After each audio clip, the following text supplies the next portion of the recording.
Hello, and welcome to the Knights of Glen. Good day. This is going to be our... Star Wars The Last Jedi spoiler review. Yeah, where should we start? A long time ago in a galaxy far, far away. Dun, dun, dun, dun, dun, dun, dun, dun, dun, dun, dun, dun. Anyway, so let's start off with... Star Wars, nothing but Star Wars. We ripped this all off from Jeremy Johns. Okay. So let's start off with the opening of the film. I think this is my favourite opening of a Star Wars film. Quite possibly, yeah, because it's like it's like the lot of the film. It's like you think it might be a bit like Empire Strikes Back, but then Rian Johnson superbly is just like a middle finger up to you, is like, oh hell no. And then Poe Dameron. And well, he's a bit of a dick at the start. Kicks ass because he's a legend. Yeah, I mean, Poe Dameron's awesome. Yeah. And it has Paige, who's probably one of the bravest Star Wars characters. Probably, yeah, because she's just like, I'm pretending to reach for the bombing trigger thingy, and then she's like, and then she dies. And there's that brilliant Leia scene when the bridge blows up, and then George Lucas always planned for her to have force powers. Yes. And she was always meant to be more powerful than Luke, but they obviously haven't gone down that route. Yeah, but I do like how they used her force powers. And there seems to be some confusion with some people wrongly thinking she is quote-unquote flying like Superman. If you can pull stuff to you, you can pull yourself to stuff. Yeah. That's how it tends to work. Yeah, and people saying, oh, how did she survive in space? It's pretty simple. The Force just sort of like surrounds So her. you're fine with blue people coming back as blue energy projections, right? Yeah. But you're not with someone surviving in space for a few minutes, which is possible, as seen in Guardians of the Galaxy, which is one of the most scientifically accurate representations of being in space. Yeah, and also because you have the like the Force was with her at that point. Always. And then yeah, I cried in that bit in the cinema. I was teary-eyed. I was like, oh no. Yeah. And then I spent most of the film crying, either with sadness or tears of joy. Yeah. Yeah, I forgot what country. I've also heard some people basically wrongly claiming there's too much humour. There's about the same, if not less, humour in this than the original trilogy or the prequels. This may be a bit more obvious humour, but it's far less than the prequels and probably about the same as the original trilogy, especially Empire Strikes Back, which people don't realise has a lot of comedy in it, but it does. Yeah, because... yeah, there's people like, oh my god, what they done to a Star Wars? It's got humour in it now. Oh no, oh no. I heard someone say they turned it into a Marvel movie, even though the type of comedy in this is completely different. You compare the comedy in this to Ragnarok, it is so different. It is unreal. The camera's kind of awesome. We're just gonna. So yeah, the comedy I felt was done absolutely perfect, and it's definitely in the style of. Yeah, definitely, I agree. I thought all of that battle was absolutely brilliant, and I love that they called the main rebel ship the Radis. Yeah, that was a nice hint to Rogue One. Admiral Radis, the first hint to Rogue One, and they can't. And then the fact they get chased through hyperspace. Because of the tracker, which is also mentioned. In Rogue I read One. that last night. I was like, you read it? I read it, then I remembered it. I was like, oh yeah, they do talk about that, don't they? And so, but the people also like, oh, how are they suddenly able to track them through hyperspace? Oh my god! Oh, but talking of Radis, our second favourite Mon Calamari, our first favourite Admiral Akbar. Yeah, but that was because the actor died, wasn't it? Yeah, sadly. And he was on the bridge. But the only one of the bad things that I felt about this film was they could have developed Nien Nunb a bit more, because they teased he was going to have more involvement in the Force Awakens, but then that wasn't brought more into the Last Jedi, and I feel they could have done a lot more of Nien Nunb. Yeah, I agree. You don't know who Nien Nunb is, do you? I have no idea who he's talking about. He's right Lando's co-pilot in and he's the guy that carries the bomb. in The Force Awakens with the swagger. Oh, But yeah. I thought that scene was brilliant though, when the hangar gets blown up and then you see Jess Tester and all of those brave pilots getting blown up. Yeah, I was like, yeah, they were cool, and then they just like burnt. But yeah, and then I actually thought BB-8 was dead for a second. I was like, no, and then he put his head back on. And I was like, oh. But the way they brought, going on to the next part that I remember, going because it's been a week. Luke, how they brought Luke back. That was brilliant. I just, he's my second childhood hero. Han Solo, Luke, then Obi-Wan Kenobi are my childhood heroes. Yeah, well, he was always Han, I was always Luke. Yeah, so. Luke, but I love Luke. I loved Luke growing up, and then just having him back. Yeah, and people said that his humour was really weird and off, but it's sort of, it really He's worked. been alone, essentially, apart from those little weird nun things, for 20, if not more years. Yeah, we don't actually know how long. Yeah, it'll be about 15 years probably. Yeah, and it's just like, so he hasn't really talked to anyone in that length of time, so he might be a bit awkward and be like, but I just thought it was brilliant, and the bit when he goes up and milks that walrus. But I loved Rey's training. Yeah, because again, it was really different to how Luke gets trained in Empire, because of course when Luke gets trained, it's like really physical, like jumping around and all that stuff. But hers is more on a spiritual. Yeah, which I thought was absolutely brilliant. It was a really important take because it helps build up the message that Jedi, as they were, cannot go forwards, and they had to change. It needs to be new and change because it's time for the Jedi. Same thing. Sorry, I didn't bully you because you didn't know who Nia Nub is. I'm just saying. Okay, next bit. What is the next bit? Kando Bite. Yeah, that was. I mean, it was still really. I really liked it, apart from when it went Harry Potter and they started riding on those things. That's the thing that I mentioned in the non-spoiler that brought it down from being as one of the things that brought it down from being as good as The Empire Strikes Back was that scene. Yeah. If they'd changed that or done the original idea of having it Poe and Finn and then cut that stupid bit out, it would be as good as The Empire Strikes Back, if not better. Yeah, probably, but it was just a bit like. But going on to that bit when Benicio del Toro's in it, I completely forgot he was actually in it until he turned up. I was like, "Is that?" And I was like, "Oh yeah, he's in this, isn't he?" And because I was stupidly completely forgot that he was in the blooming film. Yeah. But it's really interesting because he wasn't in Thor Ragnarok because he was filming this, and the same with Laura Dern because they tried to get all the Jurassic Park actors, but they couldn't. Yeah, that was quite humorous. But should we talk about Laura Dern later? Yeah. Okay, so then. Oh, the bit. Oh, this Kylo Ren Snoke. That's one of my favourite Star Wars scenes. I think was one of the whole screening where I went absolutely freaking. They went mental for 3 times in it. When Luke came back. And then the fight scene when Kylo killed. I still don't think. I'm not 100. I'm about 80% sure Snoke's dead. Yeah. But there's 20% of me that thinks he's either an apparition. Yeah. Or the Empire had cloning technology by the end of the war, so that could.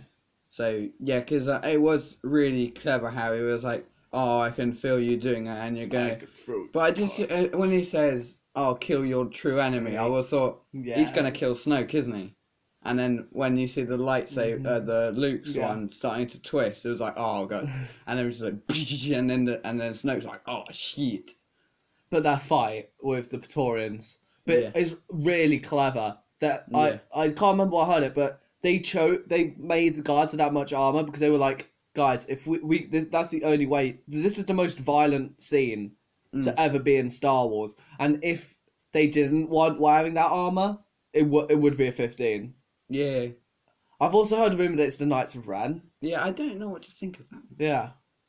Because well, they did seem to be able to match Kylo's /Ben's every move. Yeah. So that might no.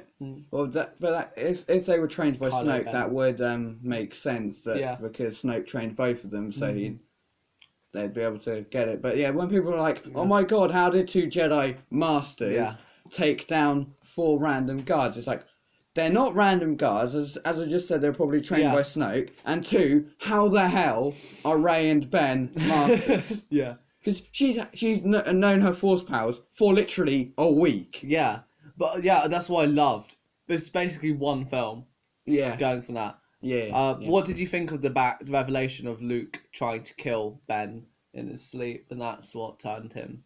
I thought that was very, very clever, because there were like 1 or 2 little hints in some places in like the original trilogy. There was a slightly darker side to Luke, and so. But I do understand why Luke would do it though, because he knows what Vader did, he knows what the Emperor did, and if he sees it in him, then he might want to sort of just snuff it out before anyone gets hurt.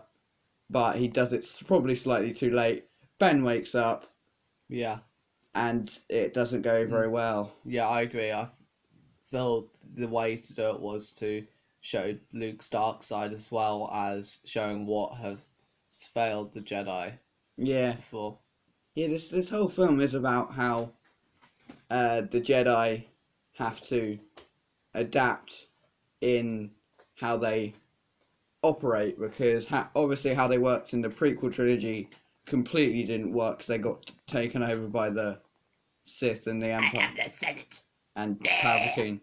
And in the original trilogies, you start seeing this change in the Jedi slightly. We're thinking there are still some flaws to it. But hopefully, with Rey now, she's going to be able to teach a new Jedi Order that will be really good and won't make the same mistakes that everyone else has before her.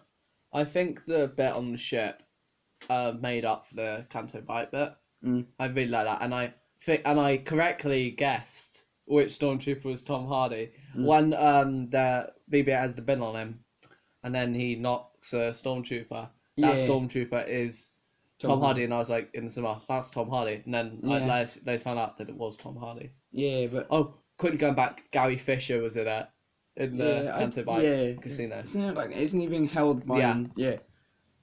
But I was just like, hey. But yeah, and it's been 6 days. I'm really struggling to remember the chronology. It's almost 8. Yeah, the chronology of this. So what is the Yoda? Yeah. Oh, Yoda coming back. Yoda. That's the bit when the cinema. Yeah, everyone flipped their shit. Absolute. I went to the back to double bill midnight screening, so there's hardcore fans in there, and everyone was just like, oh, and everyone was like doing giddy clapping, like that. It was amazing. Yeah, so what made it sort of even more sentimental after I'd come out was when he told me that it was apart from the blue, he was a puppet again. They used puppet Yoda. Yeah. And as you know, The Empire Strikes Back is my favourite film, and then Yoda's one of my favourite parts of that film. Yeah, I do love Yoda. Yeah, but that was really good. And then, because given that Yoda was the one who tells Luke that the Jedi have to change... Page Turner. They are not. Yeah, that was fun. I love Yoda. And, so saying that's when the message starts getting across, really, that the Jedi do really have to change to improve and to keep balance. But I just say about changing is that this whole trilogy I still went for now is about how the Force is changing as well. Like The Force Awakens. Yeah, because The Force Awakens, what we were discussing this the other day, it's not about the awakening in Rey, it's just about how it's awakening and changing in everything. Yeah, that's because they've said Episode 9 is going to pull all the trilogies together. And I feel that going down that route's the only way they can do it. Yeah, and... Am I going to have my great phantom? Okay. And so, so the Force knows, it realises that it has to change to be able to cope with because it probably knows, like the Jedi and Sith know now that there'll always be that struggle for who has the power and who doesn't. I want to speak some more about that, but I'll talk about it at the end when we Now we'll go straight into that. Okay. Because people were going, who's going to turn who? Is Rey going to turn Kylo? Is Kylo going to turn Rey? Both of them are going to become balanced. It's the only way you can finish the 9-movie story is for both of them to become balanced. Yeah, because it's sort of... Yeah, because the whole prophecy thing, which I can't remember exactly what it says, but it does say that to do it, no one knows exactly what the prophecy is. Oh, but I think it said... Yeah, but I think there's a theory that it says that you have to embrace the grey to be able to... So you don't fully embrace either side, and you stay in the middle. Hence why technically Anakin is the chosen one, because he becomes balanced at the end of Return of the Jedi. Yeah, when he realizes when he kills Emperor, but that's that. So and now back to the Rebel fleet. Battlestar Galactica, the rank tag group, fugitive fleet. But so we're talking about the evacuation now. Yes, I thought that was awesome. Yeah, it's just I do think they should have maybe had a bit more. Although I totally get why she didn't. If Holdo would have told Poe exactly what was going on. But from the start, they do build up that there could possibly be a spy. Yeah. So, even though there isn't one, they do build up like there could be one. Yeah. And then so you're like, so obviously they don't trust each other very much, which I totally get. So they sort of try to change it, and then once they start evacuating the fleet, I actually thought it was very good of Holdo. I would say admirable of Vice Admiral. Vice Admiral Holdo of her to no, I was saying admirable. Oh, admirable. Sorry. Yeah, admirable of Holdo to stay behind and be like people. Going back, people are saying Leia should have died, and they should have made it so Leia died in the space bit, and Leia should have also died here. Yeah. Please, if you think that, please fuck off. This is the last film Carrie Fisher's ever going to be in. I'm glad they kept every single scene, almost all scenes they filmed with her in the film. Yeah, because some of them they might have had to cut out because of like, well, they cut scenes out of every film, so. There's apparently an extra 20 minutes. Oh. And, well, it's already 2.5 hours. Yeah. So, yeah, but I feel they did Carrie Fisher perfectly, and she would have been proud of what happened. I told a lie. I'd probably say I prefer Leia to Luke. Yeah, I love all of them. Because she's more of a rounded character. Probably, yeah. And so, but then we skip back to the First Order ship. And Phasma Finn fight, which I thought was really good at ending that arc. Yeah, because people are like, oh, they never did anything with Phasma. But the whole point of her was for Finn to show how he changes from the start of Force Awakens to the end of Last Jedi, and how he's completely sort of wiped out any trace of him being with the First Order again. And because you think he's going to leave the rebellion at the start. Yeah. But then he sort of realises that. So I also like how in the battle on Crate, that's it. At the end, because you have the twist of the characters from the start. Because Poe was the really daring one, saying, "No, we're going to do this," and Finn was like, "Oh no, I'm going to get out of here." But at the end, it's sort of like Poe's a level-headed leader now, who's saying, "No, we have to turn around. I'm not risking your lives." So he turns around, but Finn's the one like, "No, we've got to do this. We've got to do it." And then in the end, Rose comes in and that really just sums up the whole rebel spirit. And then Rose sums up the rebellion. Yeah. Save the people you love. Yeah, it's not about killing what we hate. It's about saving what we love. Which is just the whole point of Rogue One is you have to put heart in what you're doing, and it just sums up Star Wars completely. As a whole, yes. That you're like, the only way to stop evil is to defeat them, but also be better than them. Like Luke in Return of the Jedi, the whole point of him not turning to the dark side is that he has to be better than Vader and Sidious. Yeah, so that's why he refuses to kill Vader in Return of the Jedi. And they're going into the bit when he faces off against Ben. Yeah, that was brilliant. Yeah. That's the third bit when people were like, "Oh yes!" That was brilliant. I've heard people go, Why wasn't there a fight? That would just defeat the whole point of Luke coming back if there was a lightsaber fight. And then the people who are like, oh, he got killed off too easily, and he's just like, do you have... It sums up Luke. Yeah, the power he had to use in his grasps was immeasurable. Yeah, the power you had to use to be able to not just produce a projection of yourself, but be able to do it in a totally different part of the galaxy. Yeah. And for that long is just totally... he is the most... That really shows why both sides are really, at the start of Force Awakens, really want to get to him, because of just how powerful he is. Mm-hmm. And... Yeah, but the actual fight, I was like, I was like, is it me, or does Luke look a bit younger? Yeah, I was thinking that because his beard. Yeah, I was like, and then I was like, and then when you I saw it on his belt and was like, that's blue.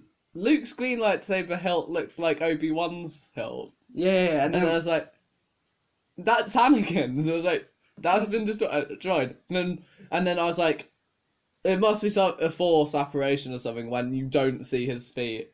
Yeah, because this I realised. I was like, oh, you don't actually see his feet when he's walking towards him. Yeah. But that does also sort of explain a little bit more how when they just fire everything they've got at him and he just walks out like a fucking boss. I've heard someone complain that he wipes dust off his shoulder. Well, that's just because he's so cool. Yeah, people were saying it's forced humour. Yoda does it. Yeah. In Revenge of the Sith and basically in Attack of the Clones. It's just the hate this film's getting is really stupid because it does the things better than the other films. Yeah, definitely. Apart from Empire Strikes Back, which is probably one of the best films ever made. I would say that as well. It's definitely Yeah. But this is definitely up there for me. Yeah, this is like I said, if they took the Harry Potter bit out. Yeah. Pardon? Yeah, but I do also, it totally gets... because when the title first came out of the film, I'll just say something completely random. Yeah. But when the title first came out, I was like, oh, Last Jedi. But then I sort of started to realise, like, yeah, but once you see the film, you're like, yes, it has to be called The Last Jedi. Because this sort of, it was both, because people were like, oh, does it mean plural or does it mean singular? It means both. Yeah. Because there's two people, but they're both the Last Jedi as in singular. Yeah. Because it's Luke, and then when he says, oh, everything you said was amazing, everything you said was completely wrong. I love that line. And then when he's like, oh, whatever, and then he says, and I won't be the last Jedi. That's when, and because he knows he's going to die, so he was the last Jedi, but now Rey is also the last of the Jedi. But there's also, probably she won't be anymore, because she's going to get these new... Yeah, but going back, the way Luke takes down Kylo is, like I said, him proving that he is better. And with Zion, if you strike me, even though I wanted him to say, if you strike me down, I should become more powerful than you could possibly imagine. But he doesn't. If you strike me down in anger and hate, I'll always be there, like your father. I thought, but that's just showing how he has to be. Yeah. I don't actually think Luke actually swings a hit at. No, he doesn't. I don't think he uses it. Yeah, because all you see is Kylo swinging for him and then stabbing him, and he's like, "What the fuck?" And then he's just like, "Bitch." I apologise for my swearing during this. That's not really that bad. It's not like you said cunt. I was about to say something, but I forgot. I just want to say one more thing. Okay. Which is the parent reveal. Yeah. Oh, yeah. I love that. That was so clever. I got it right. Yeah, because but I was like, when he's like, oh, you know who they were. I was like, oh, here we go. And I was listening carefully, and she was like, oh, they were nobodies. And then I was like, that makes so much sense. I said, and people are complaining about it, but it shows how miraculous the Force is. That anyone, it chose a random girl, to potentially save the whole galaxy. I said it was either that or that she was like Anakin. Yeah, which I thought they were going for when she looks in the mirror on Act 2, and that's why she just sees herself. But maybe, I have heard a theory that Kylo could just be lying from a certain point of view. Like anyone could be a nobody from a certain point of view. Yeah, but But I was gonna say I love how Ryan Johnson basically uses the Jedi as a interpretation of the franchise, saying the franchise as it was has to change. Because people keep complaining that it's similar even when it's not. That's another thing. What people complain? Yeah. The Force Awakens is too similar. The Last Jedi is too different. It's like, make your fucking minds up. Yeah. It's like, I hate it when people are like, oh, you're not doing this right. Yeah. And then when they change it some more, it's like, oh no, we want this again. And you're just like, but I love the door is there. But like I was saying, I love how Ryan Johnson uses the Jedi as a manifestation of the franchise really well. Yeah. So this is the end of the review now. Yeah. As I did in my non-spoiler, I gave it 9.8 neon nubs out of 10. I think I ended up giving it a 9.7. Okay. But but I don't actually. I've just really struggled of exactly where along the 9.5 to 9.8. I'm waiting till we see it again. Do that. Yeah. So in a few weeks you'll probably see an actual. Because we're going to see it on the 27th. Because we're like, if we're going to see it again, we want to see it on the anniversary of the sad passing of Carrie Fisher. Yeah, I cried. Me too. But it's also. Are we going to talk about what do we think the start of episode 9 is going to be? The start has to be like it's a few years after, and it's like the General Leia Organa is dead. All hope for the rebellion is lost. Something like it has to. But then so you go through all the call, and then at the end it says, "But there are some who are still hoping to restore peace and justice to the galaxy." Thanks for watching. And just subscribe somehow.